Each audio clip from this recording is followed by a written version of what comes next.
Well, hello there, ladies and gentlemen. This is the Kid bringing you my first official game with my new StarCraft with my new YouTube channel title, StarCraft for Kids. And I'm really excited to bring this to you. I'm trying to do as much work on this channel as possible. I want to make it something that you guys can use as a resource for watching StarCraft 2 replays by pros. Also, I'm going to try and put up some tutorial videos, some things to help you learn how to get out of bronze, silver, gold league. I'm only in platinum. I beat, mid, diamond, and lower as well, but so I can't really help people that are like diamond masters and grandmasters that much. But here we go. Hopefully those of you that are in lower leagues, I can give you some help in getting out of those leagues, moving up in the ladder and all that. But without further ado, I'd like to at least introduce these players before I get too much into that. First, up here in the top right-hand corner, spawning as the blue Terran on Shakur's Plateau, is Marine King Prime. This man is amazing. This is, as you know, he has a great reputation for being one of the best StarCraft 2 players in the world. Not even just the best Terran, just an incredible player. And here in the bottom left, the man who won the most recent GSL at the time this series came out, DRG, also known as Don Regu. So currently he is seen as the best player in the world. And just as kind of expected on this map, because it's cross spawns on Shakur's Plateau, this is a very long rush distance. Now, I don't know if this version of the map forces a cross spawn. It is just the MLG, I imagine, so it just makes it so you can't spawn close by ground. But either way, Marine King realizes that it's going to be a relatively long rush distance, so he feels like he can go ahead and block down here. He'll block off with probably 3 barracks, then go ahead and throw down his command center right here, and he'll get an early macro game going. And look at this. This is playing with Don Regu from what happened in the first game. In the first game, Marine King, for those of you that remember, he threw down a proxy barracks and he put on a lot of really early pressure with Marines. And it ended up winning him the game ultimately. And now Don Regu, he hasn't scouted this yet. Yeah, he's only seen this first barracks. He knows the other one's hidden. He really wants to see if Marine King's maybe hid it somewhere. He sees this first Marine, and he might be getting a little nervous now. This will most likely make him overcommit to Marines, to Zerglings. He's probably going to spend the first couple larvae from this hatchery and from this one to get a couple links to defend this. And in all reality, Marine King's probably not going to put on a whole lot of pressure with this. I mean, he is dropping it to the low ground, but at the same time, we'll see how much he actually does. We are seeing a bunker come down. DRG is going to have to pull some drones off the line to stop this. Unless, of course, Marine King goes ahead and pulls the SCV off. And now, like I said, we're going to see 8 links coming out, no drones. So all of DRG, and we're going to see a bunker wall in to some degree. Now, DRG has really got to stop these bunkers from coming up. If a wall in comes up and these Marines get in there, it could be bad news. But he picks off the SCV, Marine King unwisely, using one of his weakened SCVs to build that bunker. DRG going ahead and putting up a spine crawler is going to give him some extra defense, and he's got to stop this bunker from coming up before these Marines get here. Once again, more lings coming out. This spine crawler only halfway done, and we're kind of seeing what happened in the last game. This queen getting out, he needs to get out of there before he dies, and the bunker is taken. Oh my gosh, it's almost taken out. DRG has got to finish that. Pokes it to death with that queen to finish it off, and I would imagine that Marine King will only use these Marines for a little bit longer to do some sort of contain. This is going to force DRG to throw in a couple more lings, but then he should be able to drone up. Now, there is no gas by DRG right now, so he's not going to be able to get ling speed.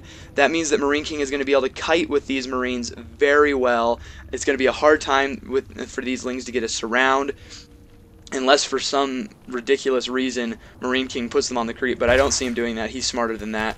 And he's going to go ahead and pull back a little bit, keep a couple Marines at the front, and it looks like he's just playing with DRG right now. He just wants DRG to know that those Marines are there, and know that there's always just a little bit of a threat of an attack coming in. And all the while during this, he's throwing down a command center, getting a tech lab down, and throwing down a couple more barracks. So it looks like we're going to continue to see bio play by Marine King.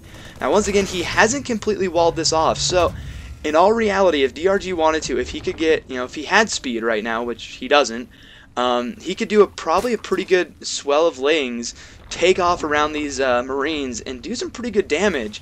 Marine King doesn't have very much at his base, but I don't imagine we'll see DRG doing that. He's probably going to play for some kind of a macro game, especially since the last 2 games were relatively early. And I like this play by DRG. This doesn't seem like much at first, probably, that he's moving his spine crawler out just a couple feet.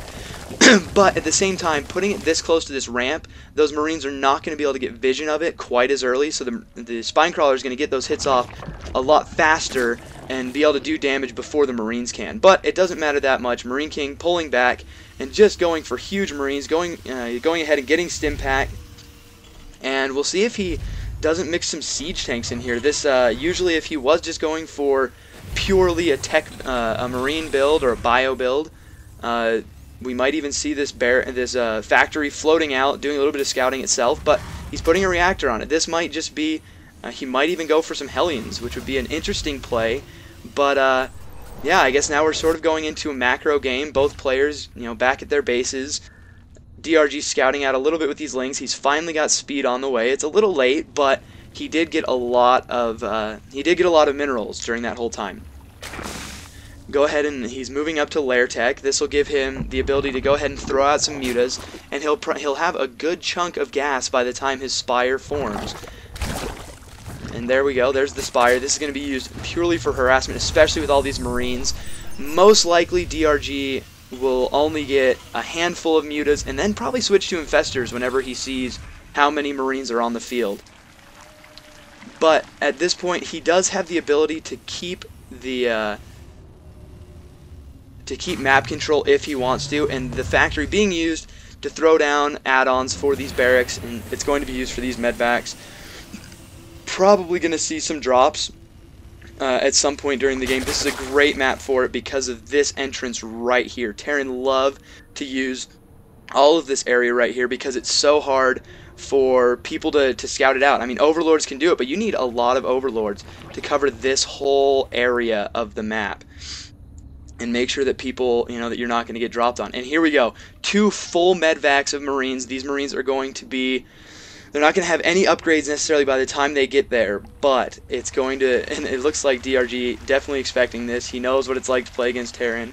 Terran love doing this, and going ahead and feeling confident enough to throw down his 3rd hatchery, well, his 3rd base. He's got a macro hatch going. He's going to be able to handle this drop just fine. He definitely sees it coming, and these Marines aren't going to be able to do anything. Now, it does work sometimes for the Marines to get dropped on the low ground, but MKP's got to be careful. These medvacs are taking a lot of damage. These queens are just going to town on these medvacs, and I don't think he's going to be able to do much with this. At best, he's going to be able to get his +1 done, but in all reality, I don't think he's going to make it inside this base. But at the same time, another drop coming down here. Marine King just definitely showing that he is not going to let DRG rest at all in this game. But these Marines have got to be careful. They're going to get... Oh, and he might even lose the medvacs, which would be huge for him right now. Muta's swooping in, doing a ton of damage to those medvacs. Marine King doing everything he can to do as much damage as possible, but losing a lot of Marines right there. At the same time, though, here come these Marines right here. They've got medvac support. It is going to be... I don't think this is enough for DRG to take that out. He might just need to let this base fall.